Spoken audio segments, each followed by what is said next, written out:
नमस्कार दोस्तों, welcome back to our channel. Friends, मैं आप सबका अपने चैनल स्टॉक्स फॉर लाइफ में बहुत स्वागत करता हूं। Welcome to STFL family. Guys, as promised कि भाई हमारा क्यूएनए सीरीज आएगा, साथ ही साथ आज पोर्टफोलियो रिव्यू भी होगा। तो जी हाँ दोस्तों, हमारे पास बहुत सारे पोर्टफोलियो हैं और बहुत सारे क्वेश्चंस आए कि sir how to find multibagger stocks and all. तो जी हाँ, उसका भी आंसर मैं दूंगा और साथ साथ कैसे ट्रेडिंग करना चाहिए, कौन कौन से इंडिकेटर यूज़ करना चाहिए, उसका भी आंसर मैं दूंगा। और साथ ही साथ दोस्तों, मैंने पोर्टफोलियो रिव्यू करने का सोचा है। तो भाई 35 लाख का पोर्टफोलियो भी है, 1 लाख का भी है, स्टूडेंट के लिए भी है, हाउसवाइफ के लिए भी है। बहुत सारे कमेंट्स ऑटोमेटिकली डिलीट हो जाते हैं। आई डोंट नो कि ऐसा क्यों हो रहा है। बहुत ऐसे लोग हैं जो एफर्ट डाल रहे थे बहुत मेहनत से, लेकिन मैं देख रहा हूँ कमेंट्स डिलीट हो जा रहे हैं। हमने दोस्तों ऐसा कुछ नहीं किया। मे भी शायद यूट्यूब का टेक्निकल कुछ प्रॉब्लम है, लेकिन कोई दिक्कत नहीं है। मैं कोशिश करूँगा कि नेक्स्ट वीक या फिर उसके नेक्स्ट वीक कुछ ऐसा रास्ता खोज पाऊँ जहाँ पे आप बिना कोई प्रॉब्लम से हमें पोर्टफोलियो भेज पाएँ। कोशिश दोस्तों हमेशा जेन्युइन रहती है। लेट्स सी इसका कंक्लूजन क्या निकलता है। एनीवेज, आपको दोस्तों इस वीडियो में बहुत कुछ सीखने को मिलेगा। किसी की अक्लमंदी से सीखिए और किसी की बेवकूफ़ी से। जी हाँ दोस्तों, कोई कोई ऐसे शख्स हैं जिन्होंने पोर्टफोलियो तो सही बनाया है, लेकिन कोई कोई जगह पे चूक हो गई जिनकी वजह से पोर्टफोलियो पूरा क्रैश देखने को मिल रहा है। और कोई कोई इतने अक्लमंद व्यक्ति है जिन्होंने पोर्टफोलियो भाई चुना है, उनसे दोस्तों हमने भी कुछ सीखा है। तो चलिए आपको भी सिखाने की कोशिश करता हूँ। बहुत ही इंटरेस्टिंग वीडियो होने वाली है। वीडियो को पूरा देखें, तब जाकर दोस्तों आपको पूरा फाइनेंशियल मार्केट का भेद खुल जाएगा। चैनल फर्स्ट टाइम होंगे, सब्सक्राइब कर सकते हैं इस तरह क्वालिटी कंटेंट को सबसे पहले एक्सेस करने के लिए। Now without dealing any further time, let's begin. Guys, start करता हूँ क्यूएनए सीरीज से। उसके बाद पोर्टफोलियो रिव्यू होगा। कि साहिल, ये क्वेश्चन है, साहिल शिवहरे नाम है इनका। तो sir please tell me how to find a multibagger. क्या स्मॉल कैप और मिड कैप स्टॉक से ही मल्टी बैगर बनते हैं इन फ्यूचर? देखिए दोस्तों, मिड कैप और स्मॉल कैप बहुत तेज़ी से पैसा बनाते हैं क्योंकि इसमें ट्रमेंडस ग्रोथ की अपॉर्चुनिटी होती है। लेकिन ऐसा कुछ नहीं है कि लार्ज कैप से पैसा वाला बना नहीं जा सकता है। लार्ज कैप में टाइम लगेगा, लेकिन पैसा वाला ज़रूर बना जाएगा। टॉप 10 की बात की जाए स्टॉक की, अगर आप निफ्टी टॉप 10 की बात की जाए, तो ऐसे बहुत सारे स्टॉक्स हैं जब से निफ्टी गठन हुआ है तब से वो हैं। तो वो पैसा कल ही बना रहे थे, आज ही बना रहे हैं, कल ही बनाएंगे, है ना। लेकिन शर्त यह है कि समय लगेगा। तो जो एकदम कंजर्वेटिव इन्वेस्टर्स है, जिनको रिस्क नहीं लेना है, वो भाई 15, 17, 20% मुनाफा से ही खुश रहे। अब जिनको 50%, 40% चीज़ें चाहिए, तो भाई वो अपने पोर्टफोलियो में मिड कैप और स्मॉल कैप को डाल सकते हैं। लेकिन ध्यान रखिएगा, सारे स्मॉल कैप और मिड कैप अच्छा काम नहीं करते हैं। 100 में से 2-4 ही ऐसे स्मॉल कैप है और मिड कैप है जो अच्छा करते हैं, और बाद बाकी सब फ्लॉप हो जाते हैं। तो क्या इसका मतलब नहीं खरीदूँ small cap mid cap? Of course खरीदिए, लेकिन याद रखिए, मैं आपको एग्जांपल दे रहा हूँ डिक्सन। दोस्तों बच्चे बच्चे को पता है कि डिक्सन ने बहुत पैसा कमा के दिया और बहुतों के आंखों के सामने से रैली छूट गई। तो दोस्तों डिक्सन ने पैसा क्यों कमा के दिया? सबसे पहले डिक्सन में ग्रोथ थी। जी हाँ दोस्तों, आपको ट्रैक करना है कि बिजनेस में ग्रोथ हो रही है कि नहीं, उनके फंडामेंटल बढ़ रहे हैं कि नहीं बढ़ रहे हैं, उनके प्रॉफिट, उनके रेवेन्यू बढ़ रहे हैं कि नहीं बढ़ रहे हैं। यही दोस्तों सबसे कोर चीज़ होता है। अगर उनके प्रॉफिट बढ़ते हैं, रेवेन्यू बढ़ते हैं, और बिजनेस में मोड होता है। मोड क्या होता है दोस्तों? कि कोई ऐसा बिजनेस जो अपने आप में मोनोपोली फिर डुओपोली हो। अगर आप टेलीकॉम की बात कीजिए तो रिलायंस और एयरटेल ही हैं। अगर आप पेंट की बात कीजिए तो पेंट में 4-5 कंपनी है, लेकिन बर्जर पेंट और एशियन पेंट लीड करते हैं। अगर आप देखें बेबी फूड में नेस्ले लीड करते हैं। तो उसी साथ साथ आपको देखना है कि भाई कौन सी ऐसी कंपनी है जो लीड कर सकती है। तो जी हाँ दोस्तों, डिक्सन की बात कीजिए तो एक लीडर है ना। ऐसी कोई कंपनी भारत में है ही नहीं जो चिप डिज़ाइन करें, जो लाइक सेटअप बॉक्स डिज़ाइन करें, जो इलेक्ट्रॉनिक्स डिवाइसेस में काम करें और चाइना को टक्कर दें। भारतीय गवर्नमेंट का भी सपोर्ट है, जिसकी वजह से ये भाग रहा था। तो क्या बिना फंडामेंटल का भाग रहा था? नहीं, मोड तो था, लेकिन साथ ही साथ अगर आप देखें तो बेसिक ईपीएस की बात की जाए तो जी हाँ 2 गुना हो चुके थे। ईपीएस क्या होता है दोस्तों? Earning per share. तो जिसका अर्निंग बढ़ता है एक्सपोनेंशियली, उसमें तेज़ी आती है। तो ध्यान रखिएगा, ये तेज़ी कब ज़्यादा आती है, इस बात को आपको पकड़ लीजिए। तेज़ी जब भी आती है दोस्तों जब एफआईएस पैसा लेके आते हैं। ऐसा बहुत बार होता है कि 5 साल 7 साल अच्छे बिजनेस भी परफॉर्म नहीं कर पाते हैं, एक रेंज बाउंड आते हैं। लेकिन जैसे ही एफआईएस को उस बिजनेस पे ध्यान आता है, भरोसा होता है, और तब दोस्तों वो एफआईएस और एफपीआईएस पैसे लेके आते हैं। डिक्सन की बात की जाए तो इतना तेज़ी एक साल में क्यों आया? तो भाई एफआईआईएस का जो फॉरेन इन्वेस्टर्स हैं, उनके स्टेक दोगुना हो गए, जिसकी वजह से आग लगी। तो यही छोटी सी बात है। अगर आप ऐसा कोई बिजनेस को चुनते हैं जिनका कोई भविष्य नहीं, उनके बारे में आप जानते नहीं है, किसी की बात सुन के ले लिए हैं, बहुत ही गलत स्ट्रैटेजी है। देखिए कि बिजनेस कैसा कर रहे हैं और आने वाले 5-7 साल में बिजनेस रहेगा नहीं। डिक्सन रहेगा दोस्तों, क्योंकि डिक्सन में ग्रोथ है। इनसे जेवी हो रहा है भारतीय इंटरप्राइजेस के साथ और बहुत सारे बिजनेस के साथ। तो इसीलिए दोस्तों लॉन्ग टर्म में ये अभी भी बहुत पोटेंशियल लगता है, ग्रोथ का पेनिट्रेशन है। जी हाँ, यही फाइंड करने का सबसे आसान तरीका है। आपने जितना भी केमिकल में देखा होगा, सब में एफआईएस एफपीआईएस का स्टेक बढ़ा है और सभी के ईपीएस बढ़े हैं, यही कॉमन चीज़ है। तो अगर आपके अर्निंग पर शेयर बढ़ते हैं हर एक क्वार्टर में, हर एक ईयर में, तो सबसे पहला साइन वही होता है कि उसमें ग्रोथ होगा। और जिसमें कंटिन्यूसली गिरावट होती है बिना कोई वजह के, जिसमें बिजनेस डेंट हो जाते हैं, तो गाइस उनके शेयर प्राइस में गिरावट एकदम होती है, just like Vodafone Idea and Yes Bank. Mayur Deshmukh ji का क्वेश्चन है कि should be buy in NSC और बीएससी। देखिए, आई प्रेफर एनएससी, लेकिन ऐसे कुछ दिक्कत नहीं है कि आपको एनएससी और बीएससी में कोई बाई करना चुनना है, ऐसा कोई चीज़ नहीं है। दोनों बेटर है, लेकिन एनएससी जो है प्रेफर है, उसमें बहुत सारे स्टॉक्स की लिस्टिंग देखने को मिलती है। विक्रम चंद जी का क्वेश्चन है कि sir I don't have any share of chemical sector at a time of correction, which to best stock to buy on BOD, and out of Dixon, Root, IndiaMart, Apple, which is the best to stock to accumulate, which are fundamentally strong for long term? I prefer you Dixon and IndiaMart. ऐसा क्यों? तो Apple और road mobile की बात की जाए तो जी हाँ, कंपटीशन तो काफ़ी है। इंडिया मार्ट करेक्शन दे चुका है, अच्छा खासा लेवल ऑफर कर रहा है, इंडस्ट्री भी सस्ता हो चुका है। और डिक्सन तो भाई एक मोनोपोली है अपने बिजनेस सेगमेंट में, तो इसमें चूज़ करना तो ये करिए।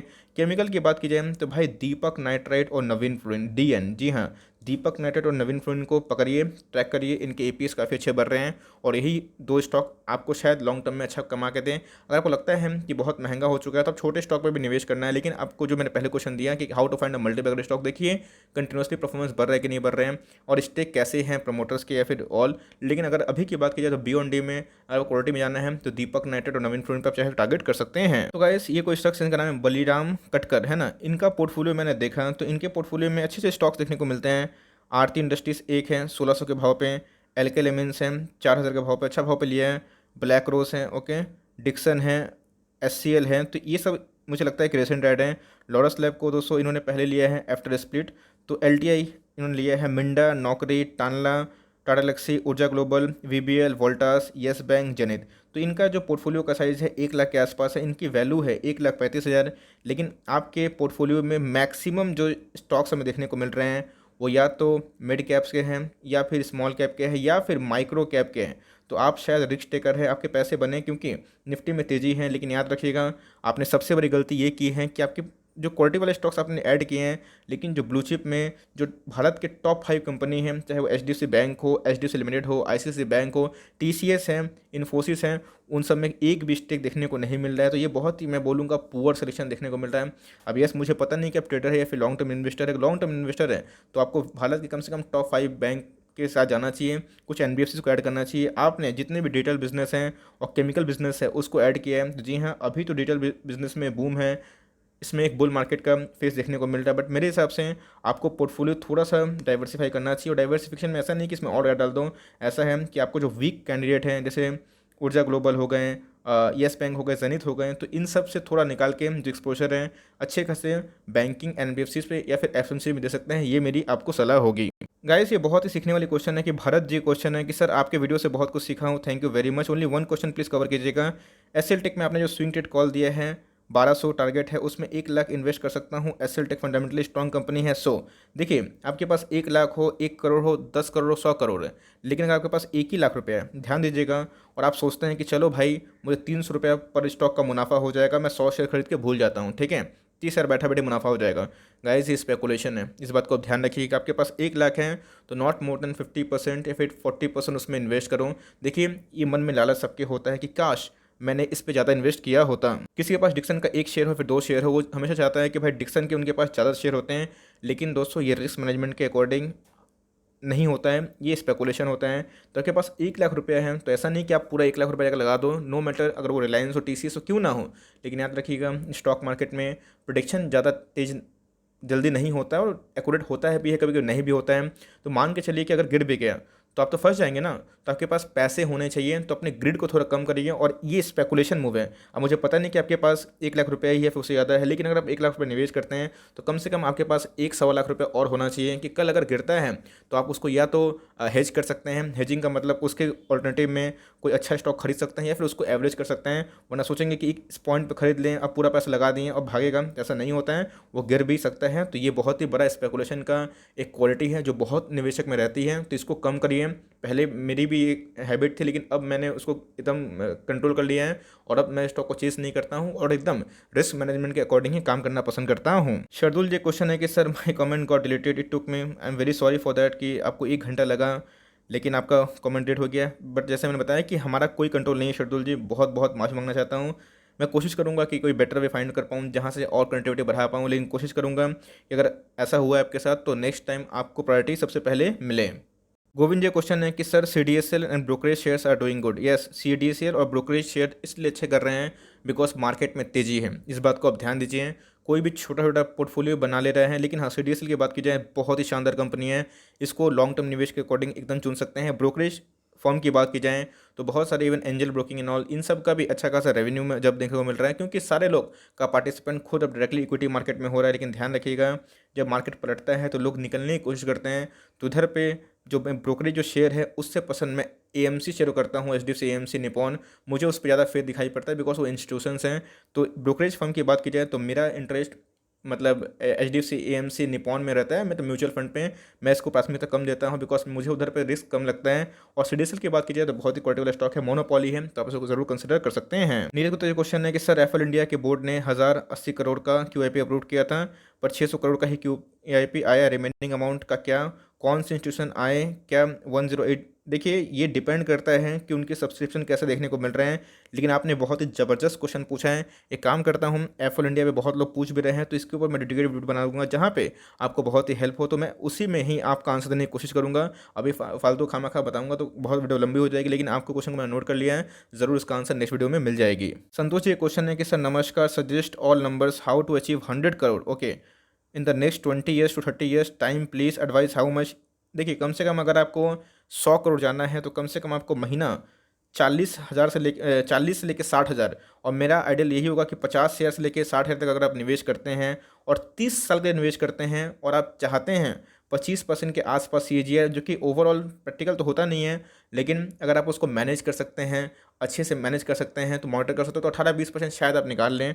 तो ध्यान रखिएगा, अगर आपको करना है तो आपको अमाउंट भी बहुत करना है, बिकॉज 100 करोड़ छोटी मोटी अमाउंट नहीं होती है। उसके लिए मुझे लगता है कि 50-60 हज़ार आपको मंथली एसआईपी करनी पड़ेगी, और एकदम पेशेंस के साथ क्वालिटी स्टॉक में जिसमें रिदम आ रहा है, जिसमें ग्रोथ है, जिसका फंडामेंटल सही है, जो बढ़ सकते हैं, तो वही हो कि 50-60 हज़ार रुपये का एसआईपी करिए। अगर आपका सैलरी 1 लाख, 2 लाख, 3 लाख ऊपर वाले का आशीर्वाद से है, और जितना हो सके बढ़ाने की कोशिश करिए और लॉन्ग टर्म टिकिएगा तो आपके पैसे जरूर बन सकते हैं। अंकित वर्मा जी क्वेश्चन है कि Muthoot finance now 1250 okay @11 okay, Tata consumer, HCL tech, IRCTC, SBI card, वॉल 20% weightage, sir what to do. Okay, तो अगर आपने देखा कि मुथूट फाइनेंस में नाउ इतना है, ओके, मैं आई थिंक ये बाइंग प्राइस है या फिर पता नहीं आप एवरेज प्राइस क्या बोल रहे हैं। एनीवेज, अगर आपका ये 5 ही स्टॉक है, अगर आपने 20% वेटेज दिया है तो आपने पूरा पोर्टफोलियो दिखाया नहीं है। या फिर भी अगर आपके एलोकेशन की बात की जाए तो नंबर्स मुझे दिखाई नहीं पड़ रहे हैं, तो ये शायद नंबर से आई एम कन्फ्यूज। तो ये पोर्टफोलियो को मैं रिव्यू नहीं कर पाऊंगा बिकॉज मुझे नंबर समझ में नहीं आ रहा कि ये नंबर है या फिर ये जो करंट मार्केट प्राइस में है। एनीवेज, अगर आप देखें तो वेटेज 20% के आसपास दिया है, तो सब क्वालिटी वाले स्टॉक्स हैं। ये मुझे लगता है कि आपको थोड़ा सा एलोकेशन बैंक में जाना चाहिए। मतलब एनबीएफसी तो सही है, लेकिन बैंकिंग स्टॉक को चाहे तो डाल सकते हैं, और चाहे तो इधर पे आईटी मिसिंग दिखाई पड़ रहा है, उसमें कुछ एलोकेशन डाल सकते हैं। ओके, गेमिंग ये क्वेश्चन है कि Infosys 7 average price okay 1349 flat देखने को मिल रहा है। एशियन पेंट में 3 शेयर उठाया गया है okay, HDFC bank okay, HDFC life, HCL tech, Astral. तो आपने जो डाइवर्सिफिकेशन है काफ़ी अच्छा किया है। आपने आईटी को रखा है, एशियन पेंट को रखा है, मोनोपोली काइंड ऑफ है, मोड बिजनेस है, HDFC bank number 1 bank, HDFC life quality life insurance company, HCL tech good IT company, Astral जी हाँ पाइप में अच्छा है। तो पोर्टफोलियो अप्रॉक्स 43,000 जी हाँ। तो उस हिसाब से 1 2 3 4 5 6, तो जी हाँ दोस्तों, आपने जो 6 स्टॉक चुने हैं तो काफ़ी अच्छे चुने हैं। मैं बोलूँगा कि आप होल्ड एंड कंटिन्यू करें। प्रॉफिट की बात की जाए तो 0.14% पे बैठे हुए हैं। Studying stock market from 1 year but started investing 3.5 months ago, biggest mistakes not early okay, और money invested this from pocket money okay, save not invested any money from my parents age of age 16 okay, 16 साल के हैं। I think आप शायद अपने mom dad के account से use करते होंगे, बिकॉज बैंक अकाउंट तो मिलता नहीं होगा, 18 के ऊपर ही देखने को जनरली मिलता है, और डीमेट तो उधर ही पे देखने को मिलता है। बट एनीवेज, आपने बहुत ही अर्ली स्टार्ट किया है, और बोलूँगा बहुत ही टॉप क्लास आपने पोर्टफोलियो बनाया है। इतने कम एज में आपने येस बैंक को, वोडाफोन आइडिया को नई जगह दिया है, वही मैं देख के एस्टोनिश हूँ। तो आपने क्वालिटी से कॉम्प्रोमाइज़ नहीं किया है, अच्छी बात है। आपके पास 15,000 लिक्विड देखने को मिलता है। And I will grow, I will invest more, not doing trading, focusing on long term wealth, all stocks are analysed by me fundamentally and I think they are good, please like it can be seen by STFL. Very good, portfolio बहुत ही अच्छा है, और जो आपके according जो as है उस एज के अकॉर्डिंग आप देख सकते हैं। अगर आप मेरे वीडियो को सुन पा रहे हैं, कोई और भी सुन पा रहे हैं, तो आप देखिए क्वालिटी से उन्होंने कंप्रोमाइज़ नहीं किया है, तो बहुत ही अच्छी मैं बोलूँगा। गॉड ब्लेस यू, और इसको कंटिन्यू करें, और जितना ज़्यादा इक्विटी मार्केट में रह पाएंगे उतना ज़्यादा कंपाउंडिंग इफेक्ट आपको मिल सकती है। कान्हा भाई जी क्वेश्चन है कि सर जिस स्टॉक में पोर्टफोलियो का 10 से 15% इन्वेस्ट कर सकें, ऐसा स्टॉक पर एक वीडियो बनाओ, ऐसा रिक्वेस्ट है। ठीक है कान्हा भाई जी, मैं कोशिश करूँगा कि इस वीडियो पे जल्दी फोकस करो, मैं कोशिश हमेशा जेन्युइन रहती है। ओके, इजाज ये क्वेश्चन है कि question okay by which means we can better decide a trend of a stock like RSI, MACD volume. मैं वॉल्यूम को बहुत प्राथमिकता देता हूँ फॉलोड बाय मूविंग एवरेजेस। तो जी हाँ, आरएसआई मैकडी तो हमें प्राइस फ्लक्चुएशन बताता है कि स्टॉक ओवरसोल्ड है, नहीं है, एंट्री पॉइंट है, लेकिन प्राइस के जो मूवमेंट हैं वो मूवमेंट कौन सा डायरेक्शन में जा रहे हैं, तो वॉल्यूम और मूविंग एवरेज बहुत इंपॉर्टेंट है। कंबाइंडली इसको फॉलो करते हैं तो बहुत अच्छा काम हो सकता है। और मैं बोलूँगा कि अगर आप एडीएक्स को फॉलो कर सकते हैं ट्रेंड में, तो ये बहुत अच्छा चेंजर है। मैं कोशिश करूँगा कि एडीएक्स पे वीडियो बनाऊँ, मैं इसको बहुत फॉलो करता हूँ। ये वॉल्यूम और मूविंग एवरेज बहुत ही अच्छा टूल है, आप चाहे तो उसको ज़रूर यूज़ कर सकते हैं। शाहबाज ये क्वेश्चन है कि सर मैं एक बिगिनर हूँ, ग्रो ऐप यूज़ करता हूँ, ये सेफ़ है या फिर नो कमेंट्री। मैं किसी को प्रमोट नहीं करता हूँ, लेकिन यस, ऐसा नहीं है कि वो कोई भाग जाएगा पैसा लेके। आपके पैसे डिपॉजिट कहीं और होते हैं, आपके शेयर डिपॉजिट कहीं और होते हैं सीडीएसएल एंड ऑल एडमिनिस्ट्रेशन में। लेकिन फिर भी ग्रो ऐप की बात की जाए, फिर कोई भी ऐप की बात की जाए, तो आपको अच्छा लगता है, यूज़र फ्रेंडली है तो जा सकते हैं। अदरवाइज मार्केट में और भी अच्छे खासे ब्रोकर अवेलेबल है और लॉन्ग टर्म पोर्टफोलियो बहुत करोड़ों करोड़ का है। तो मैं प्रेफर करूँगा कि बैंक जो ब्रोकर है वो बहुत ही अच्छा सर्विस देते हैं। मनीष जी क्वेश्चन है कि sir can I exit Apex, Arcon, Camcon, Verox, SIS, Nesco, ये सारे हमें डाउन ट्रेंड में देखने को मिल रहे हैं, लेकिन सारे स्टॉक्स ख़राब नहीं हैं। लेकिन जिस हिसाब से मार्केट में अच्छा खासा ऑप्शन है, अगर आप इसमें से चाहें तो कुछ कुछ रख सकते हैं। एपेक्स को रख सकते हैं, एपेक्स प्रोजेक्ट ठीक ठाक देखने को मिलता है। उज्जीवन मुझे उतना दम दिखाई नहीं पड़ता है। नेस्को ओके ओके टाइप्स देखने को मिलता है। एसआईएस ठीक ठाक है। कैमकन की बात की जाए तो इससे अच्छा मुझे लगता है कि आपको थोड़ा सा पोर्टफोलियो रिबैलेंसिंग करना चाहिए और जो आईटी को प्राथमिकता देती है उधर पे थोड़ा सा निवेश करना चाहिए। चाहे तो बैंक और एनबीसी भी बहुत ही अच्छे खासे भाव पे, रिलायंस भी है, उधर पे चाहे तो आप एलोकेशन डाल सकते हैं। ओके, ये जो भी सज्जन हैं इन्होंने बहुत ही शानदार पोर्टफोलियो बनाया है। मैं इनका पोर्टफोलियो पढ़ रहा था, मैंने इनका पोर्टफोलियो 2-3 बार पढ़ा, देखने की कोशिश करी कहाँ डेंट है। तो चलिए मैं इनका थोड़ा सा टिप्पणी देता हूँ। 35 लाख का पोर्टफोलियो दिखाई पड़ता है, 34 स्टॉक देखने को मिलते हैं। Invested amount as below, I would like to reduce the number of stocks to 25 to 30. Okay. Your suggestion, if so, which one can be taken out and where is that amount to be added? Number two, do you advise to replace my existing stock with a new one? Okay. Only stock in my mind to add that SBI AMC. Waiting for the listing. Yes, very very very good. SBI AMC धूम मचाएगा। Okay. Bank में आपके 3 लाख हैं। ICICI, Kotak, HDFC. Very good.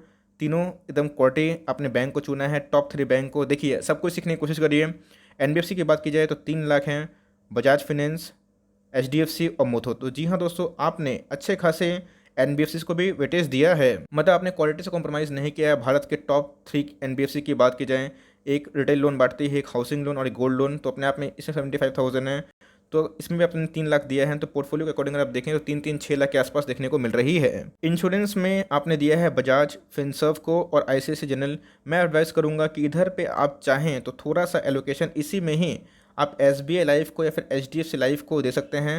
मेरी बस एक suggestion आप पकड़े चल सकते हैं, या फिर एक काम कर सकते हैं, इसको जनरल इंश्योरेंस को रिप्लेस करके इसकी जगह एसबीआई लाइफ या फिर चाहे तो एचडीएफसी लाइफ को जगह दे सकते हैं। ऑल तो बजाज फिनसर्व बहुत अच्छी कंपनी है, इसको एकदम होल्ड एंड कंटिन्यू करें। एएमसी की बात की जाए तो आपने 1 लाख का वेटेज एचडीएफसी एएमसी को दिया है, वेरी गुड। और आप बोल भी रहे हैं कि एसबीआई एएमसी आएगा, ठीक है। आपने निपॉन को चूज़ नहीं किया, कोई दिक्कत नहीं है।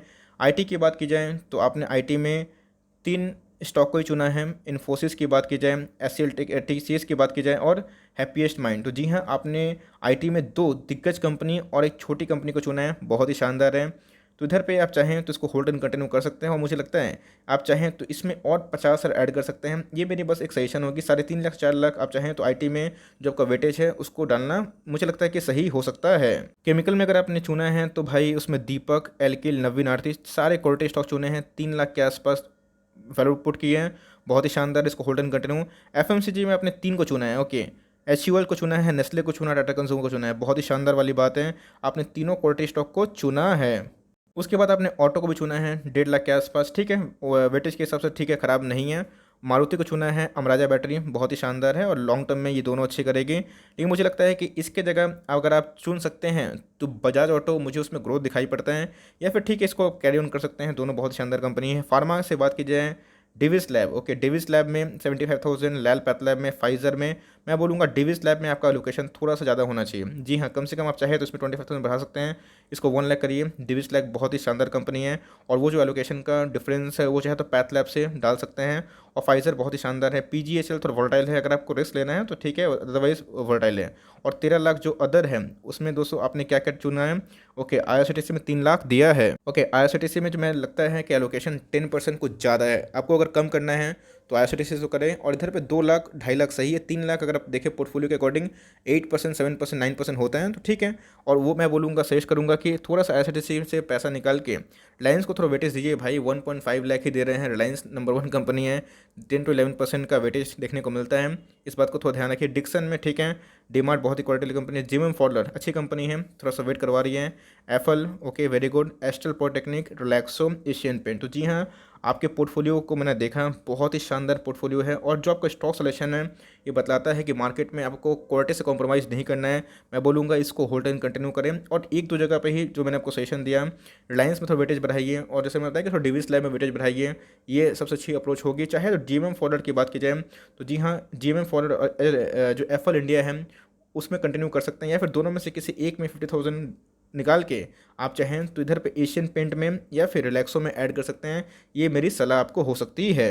तो भाई आपने देखा कि 35 लाख का इतनी बड़ी पूंजी है, लेकिन कोई समझदारी में गलती नहीं की है, कोई भी ऐरा गैरा स्टॉक को नहीं चुना है। जो स्टॉक को चुना है एकदम शानदार और ज़बरदस्त स्टॉक को चुना है। एलोकेशन मोर लेस बहुत ही शानदार इन्होंने दिए हैं। तो जी हाँ, आप सबको इनसे ज़रूर सीखना चाहिए। उसके बाद मनोज कुमार जी का क्वेश्चन है कि सर लॉन्ग टर्म के लिए 10 ईयर के लिए मेरे पास जो पैसे हैं मैंने इन्वेस्ट कर दिया, बेटी 8 ईयर्स की है उसके लिए शेयर ले रखा हूँ, अब पैसे नहीं है, सिर्फ होल्ड करना चाहता हूँ। ओके, अच्छी बात है। आपने IRCTC आपने बस 5 स्टॉक ही लिए हैं। सबसे पहले लिया है IRCTC, 72 स्टॉक लिए हैं 1429 के भाव पे। मुथूट लिया है, रिलायंस लिया है, एम्बर लिया है, जीएमएम फॉरवर्ड लिए हैं। देखिए आपने सब स्टॉक सही चुना है, लेकिन आपने एलोकेशन में बहुत बड़ी गलती की है। सबसे पहले अगर आप देखें तो सिर्फ IRCTC में 72 स्टॉक देना is not a vice idea. मैं बोलूँगा कि इसके जगह थोड़ा सा अपना वेटेज को कम करिए और HDFC बैंक या फिर बजाज फाइनेंस दोनों में से एक को लीजिए। आपके पास तीनों ऑप्शन है, HDFC बैंक, बजाज फाइनेंस, या फिर आप चाहें तो HDFC लिमिट को भी जगह दे सकते हैं। मुथूट की बात की जाए तो अच्छी है, रिलायंस में आपने अच्छा खासा वेटेज दिया है, एम्बर में ठीक है, जीएमएम फॉरवर्ड में तो मैं बोलूँगा कि एम्बर जीएमएम फॉरवर्ड में से एक को निकालिए। और इसके जगह चाहें तो आप पेंट सेक्टर से बर्जर पेंट को या फिर एशियन पेंट को जगह दे सकते हैं। वो थोड़ा सा आपका पोर्टफोलियो ज़्यादा डाइवर्सिफाई कर सकती है। बट दोनों की बात की जाए, ये दोनों हमें एक स्मॉल कैप के स्टॉक देखने को मिलते हैं, और ये मिड कैप का, और ये लार्ज कैप है और ये लार्ज कैप है। तो आपके जो लोकेशन में अगर आप देखें तो मैक्सिमम अपने मिड कैप पे और स्मॉल कैप पे ही दाव खेला है। तो मेरी एडवाइस होगी कि इसमें थोड़ा सा स्टॉक बढ़ाइए, और वो स्टॉक थोड़ा सा IRCTC से छटनी करके थोड़ा सा पेंट को डाल सकते हैं। और HDFC बैंक, बजाज फाइनेंस और HDFC लिमिटेड से चाहे तो तीनों में से किसी एक को जगह दे सकते हैं। और उसके बाद अगर आप चाहें तो किसी एक केमिकल को भी जगह दे सकते हैं, बिकॉज केमिकल का बूम है भैया। नवीन फ्लोरिन एक पिक हो सकता है। अगर आपको दीपक नाइट थोड़ा महंगा लग रहा है तो नवीन फ्लोरिन अगर आपको 3200-3300 भाव मिलता है तो चाहे तो एक केमिकल को भी ऐड कर सकते हैं। ये मेरी आपको सलाह होगी। अक्षय मोदक ये क्वेश्चन है कि भाई 50 का पोर्टफोलियो है, अच्छी बात है, 2% के डाउन देखने को मिल रहा है। विप्रो सही है, 22% अप है। SBI कार्ड सही है, 9% अप है। एसएल टेक सही है, 1% अप है। एस्ट्रल सही है, 1%, 9% अप है, गुड। ब्लैक रोज 6% अप है। बर्जर पेंट 2% अप है।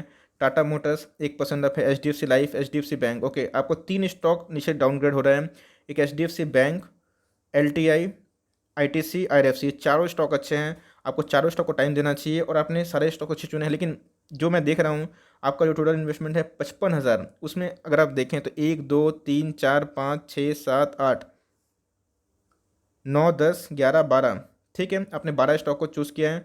ठीक है, अगर आप इसको हैंडल कर पाते हैं तो इसको कंटिन्यू करें। आपने सारे स्टॉक्स अच्छे लिए हैं, आपने बैंक से भी लिए हैं, ITC से भी लिए हैं, आपने केमिकल से भी उठाया है, मोटर से भी उठाया है। ठीक है, आपका पोर्टफोलियो सही देखने को मिल रहा है। बिगेस्ट मिस्टेक क्या किया है, IRFC is the first stock of market. आपने मिस्टेक क्या किया है, बिकॉज इधर पे 10,000, जी हाँ, आपने पोर्टफोलियो में सबसे ज़्यादा वेटेज IRFC को दिए हैं। इसलिए बोलता हूँ कि 17%, अच्छा 17% माइनस में, नेगेटिव में 400 क्वान्टिटी उठाई है। तो जी हाँ, थोड़ा सा आपने एलोकेशन ज़्यादा कर दिया है, और मुझे दिखाई पता है कि 55,000 के आसपास आपका पोर्टफोलियो है, उसके अकॉर्डिंग आपने कुछ ज़्यादा ही एलोकेशन दिया। तो मेरे हिसाब से ठीक है, आपको होल्ड एंड कंटिन्यू करना चाहिए। एक बार इनके Q4 के नंबर से किए, चूँकि अभी ये भी IPO आई है, अच्छा खासा डिविडेंड यील्ड बांटती है, तो लॉस से मत निकलिएगा। आपके पास समय दे सकते हैं, अदरवाइज आपने जो स्टॉक चूज़ किया है सारे अच्छे देखने को मिल रहे हैं। ओके, ये बहुत इंटरेस्टिंग क्वेश्चन है कि माई एज इज़ 55। ओके, तो आपकी एज 55 साल है, ठीक है, 21 लाख का पोर्टफोलियो है, 16% अप है। HUL में, हाँ, आपकी जो एज है उस एज के अकॉर्डिंग आपको जो स्टॉक बताओ खेलना चाहिए, सब ब्लू चिप होने चाहिए। HUL में 11% प्रॉफिट में है, वेटेज 25%। ओके, तो HUL में और नेस्ले में आपने वेटेज काफ़ी हाई दिया है, और दोनों FMCG हैं, लेकिन ठीक है, आपकी एज के अकॉर्डिंग काफ़ी डिफेंसिव हमें देखने को मिलता है। बाटा का चुना है इन्होंने, डीमार्ट को चुना है, IRCTC को, TCS, Bajaj Finserv, Pidilite, Abbott, HDFC AMC, HDFC, IGL। Okay, total 12 stock for next generation. I will enjoy dividend till I am alive. जी हाँ, एकदम सही है। आपका जो एज है उस एज में मैं बोलूँगा रिस्क टेकिंग जो एबिलिटी है नहीं लिया है, वही सीखी है। और ये जो सारे स्टॉक्स हैं वेरी वेरी गुड दिखने को मिलते हैं। दूसरे पे मुझे एक चीज़ मिसिंग दिखाई पड़ रही है, वो आईटी। आप चाहे तो आईटी को जगह दे सकते हैं या फिर चाहे तो एकदम कंप्लीटली मुझसे डिसएग्री हो सकते हैं, बिकॉज आईटी भी आपके पोर्टफोलियो में जगह एक शोभा हो सकती है, बिकॉज आपका पोर्टफोलियो का साइज 20-21 लाख के आसपास देखने को मिलता है। लेकिन कोई दिक्कत नहीं है, बहुत ही कंजर्वेटिव रहना चाहते हैं, डिफेंसिव प्ले करना चाहते हैं और अपना कैपिटल एप्रिसिएशन करना चाहते हैं, तो जी हाँ, ये सारे स्टॉक्स पे आप कंटिन्यू कर सकते हैं। लेकिन ये दो स्टॉक पे 50% वेटेज देखने को मिल रहा है, तो मुझे लगता है कि आपको 10% थोड़ा सा वेटेज रिड्यूस करके आईटी स्टॉक्स में जाना चाहिए। ये मेरी आपको सलाह हो सकती है, बिकॉज बैंकों में आपने किसी को चूज़ नहीं किया और मैं बोलूँगा कि भाई एकदम डिफेंसिव रहना है तो एकदम बैंक को तब आप अवॉइड कर सकते हैं। लेकिन आईटी में भी डिविडेंड यील्ड ठीक ठाक है, चाहें तो इन्फोसिस या फिर टीसीएस जैसे दिग्गज कंपनी को जगह दे सकते हैं। एसओ जी ये क्वेश्चन है, एसओ नाम है इनका। ओके, पोर्टफोलियो 4 महीना का है, अच्छा एज 4 मंथ, माई एज, इनकी एज 30 साल के आसपास है। एल्केल एमिन्स इन्होंने स्विंग ट्रेड कर लिया था, अच्छा खासा मुनाफा में बैठे हैं। अमराजा बैटरी इसको होल्ड करिए, एस्ट्रल इसको होल्ड करिए, 14% मुनाफा में है। भारतीय एयरटेल स्विंग ट्रेड अच्छा खासा मुनाफा हम लोग को भी हो रहा है, साथ में लिया था आई गेस। ब्लैक रोज अच्छे खासे प्रॉफिट में, ठीक है। दीपक नाइट्राइट शानदार प्रॉफिट में है। डिक्सन वेरी गुड, बहुत ही शानदार प्रॉफिट में देखने को मिल रहे हैं, मतलब profit in the sense 4% in Dixon में आपने अच्छा खासा दाव खेला है। फेडरल बैंक में 7% का प्रॉफिट में, ठीक है। एक छोटी सी बैंक भी चलती है, HDFC limited, ICICI bank, okay. इसको स्विंग ट्रेड के लिए क्यों रखा है, इसको भाई लॉन्ग टर्म के लिए रख सकते हो, बहुत ही शानदार बैंक है। आईएलसीपी 4% डाउन है, कोई दिक्कत नहीं, होल्डिंग कंटिन्यू करिए। आईआरसीटीसी 7% आप पे, होल्डिंग कंटिन्यू। आईआरएफसी 10% डाउन है, कोई दिक्कत नहीं है, मेरा भी डाउन है, लेकिन कंपनी अच्छी है। मेग मनी में आप 30% मुनाफा में देखने को मिल रहे हैं, तो ठीक है, 30% मुनाफा कम नहीं होता। नवीन फंड 41%, शानदार वाली बात है। Polycab very good. Reliance swing trade क्यों भाई, इसको लॉन्ग टर्म रखिए, कोई दिक्कत नहीं है, चाहे तो कर सकते हैं, मर्जी आपकी है, लेकिन रिलायंस और आईसीआईसीआई बैंक होना चाहिए पोर्टफोलियो में। एसबीआई कार्ड वेरी गुड आपने रखा है। टाटा कंज्यूमर भी आपने रखा है, वेरी गुड। टीसीएस पे आपने रखा है। पेनी स्टॉक में टाइटन को चुना है, ठीक है, 9% के आप देखने को मिलते हैं। बजाज फिनेंस को वेरी गुड, लेकिन भाई ये क्या गलती कर दी है, बजाज फिनेंस को थोड़ा पोर्टफोलियो में जगह ज़्यादा दीजिए। जी हाँ, नियोजन में आपने चुना है 7% है। इंडिया मार्ट में 3.5% है, कोई दिक्कत नहीं है, इंडिया मार्ट को होल्डर कंटिन्यू करें।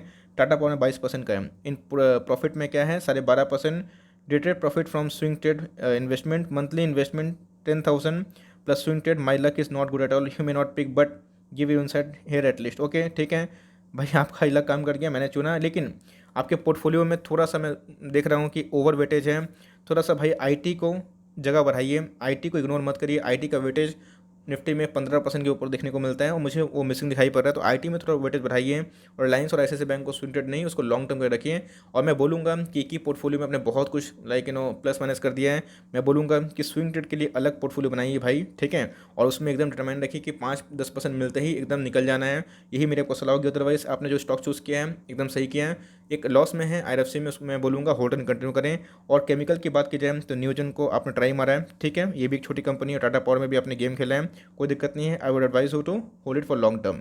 उसके बाद पोर्टफोलियो है तारानाथ भंडारी जी का, ओके, नमस्कार सर, नमस्कार आपको भी। डिक्सन, ओके, 25 देखने को मिल रहा है, 25 शेयर, बहुत ही शानदार प्रॉफिट में बैठे हुए भाई आप, ठीक है। एचयूएल भी आपने लिया है, वेरी गुड, 75 स्टॉक है। आईटीसी भी लिया है, ओके, 5% लॉस में, कोई दिक्कत नहीं है।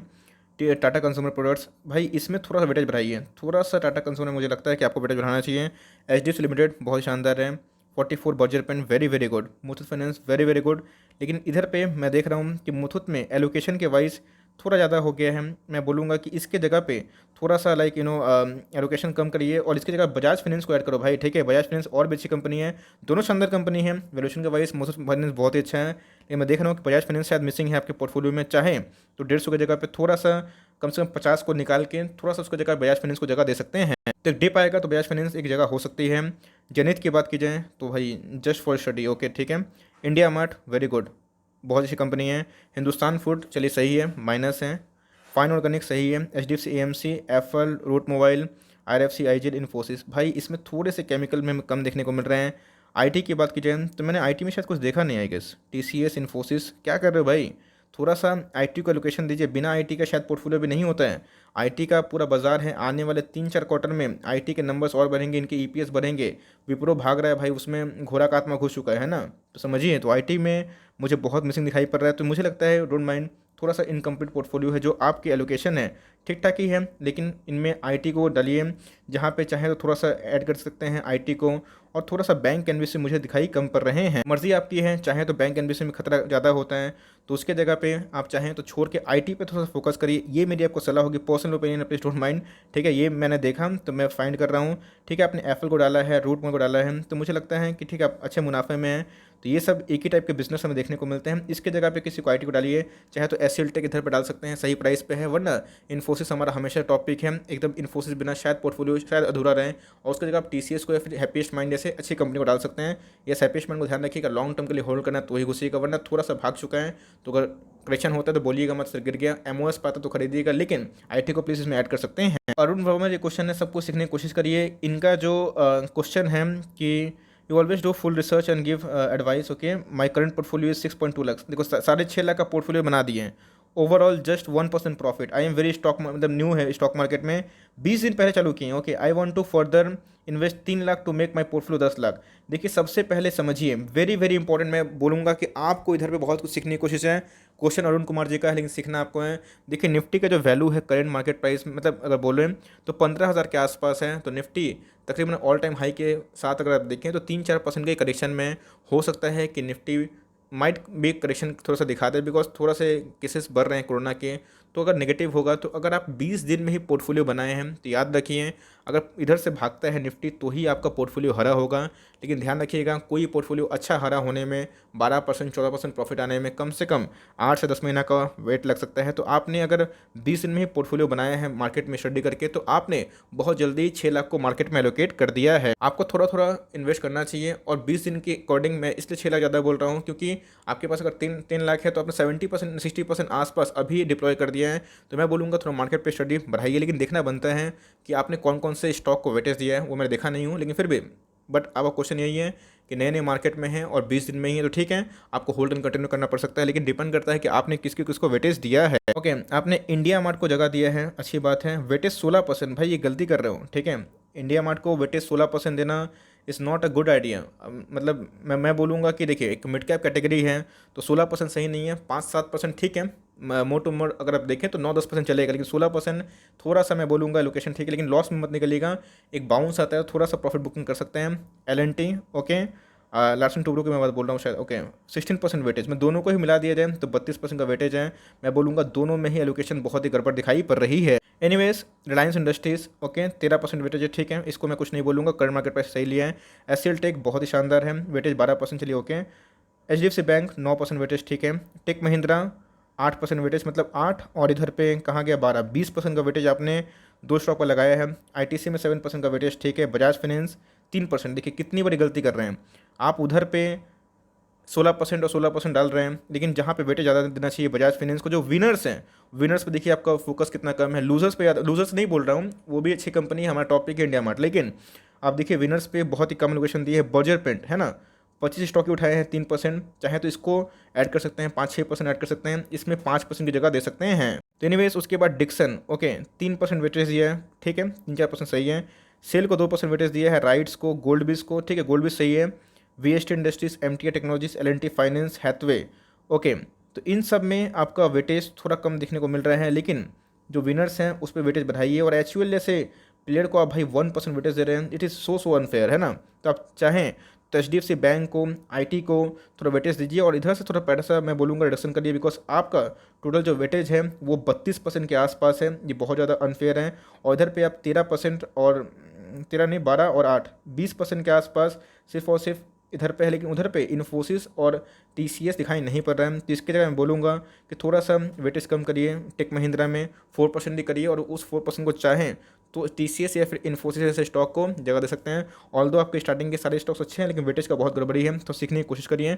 और देखिए वीएसटी इंडस्ट्रीज एंड ऑल, तो ये सब ठीक है, नए बिजनेस देखने को मिलते हैं, एल&टी फाइनेंस, लेकिन जाइए ब्लू चिप में अगर आप बहुत मार्केट में नए हैं, तो यही मेरे को एडवाइस होगी। ओवरऑल आई होप आप समझ गए होंगे, बहुत की कम टाइम है इसलिए और भी पोर्टफोलियो रिव्यू करना है, तो यही मेरी कमेंट्री है, ठीक है। वेटेज को लेकर गड़बड़ी है, आप चाहे तो उस पर ध्यान दे सकते हैं। Okay, so for timing that's the end of the video, जहाँ पे मैंने बहुत सारे पोर्टफोलियो एटलीस्ट रिव्यू किए हैं, 5-7 से तो ज़्यादा ही हो चुका है, और बहुत सारे क्वेश्चन लेने की कोशिश की है, बट फिर भी मुझे लगता है कि एफर्ट और देने की आवश्यकता है। डोंट वरी, मैं कोशिश करूंगा कि और भी बेटर प्लेटफॉर्म बना पाऊँ जहाँ पे आप मुझसे जल्दी और आसानी से जुड़ पाएँ। और हाँ, जुड़ के माफ़ी मांगना चाहता हूँ उनसे जिनका मैं पोर्टफोलियो नहीं ले पाया। आई होप आप समझेंगे, बिकॉज देखिए मैंने बहुत ज़्यादा क्वेश्चन लेने की कोशिश की, पर फिर भी मैं ठीक है, मुझे और भी लेने की आवश्यकता है और मैं उसको बहुत सिस्टमेटिक वे से करने की कोशिश करूँगा। लेकिन जिनका मिस हो चुका है तो मुझे उनके नाम याद देखने को मिल रहे हैं और बहुत पुराने सब्सक्राइबर भी हैं। तो अगर नेक्स्ट टाइम होता है तो उनकी प्राथमिकता होगी और मैं कोशिश करूँगा कि भाई एक फॉर्मेट रहे। मैं बता दूँगा फॉर्मेट क्या रहेगा, उसी के अकॉर्डिंग आप चाहें तो नेक्स्ट टाइम पार्टिसिपेट कर सकते हैं। सो फॉर टाइमिंग ये छोटी सी अपडेट थी क्यूएनए सीरीज़ में और पोर्टफोलियो रिव्यू में। आई होप आपको ये अच्छा लगा और फिर से माफ़ी मांगना चाहता हूँ अगर आप के नंबर्स या फिर आपके जो क्वेश्चंस को मैं नहीं ले पाया, लेकिन ड्रॉप करिएगा, मैं कोशिश करूंगा कमेंट में ही आपको रिप्लाई दे दूँ। So for timing that's the end of the video. I hope ये वीडियो आपके लिए हेल्पफुल था। लर्निंग से लगी तो एक लाइक कर दियो, चैनल फर्स्ट टाइम होंगे तो याद से सब्सक्राइब करना ना भूलें।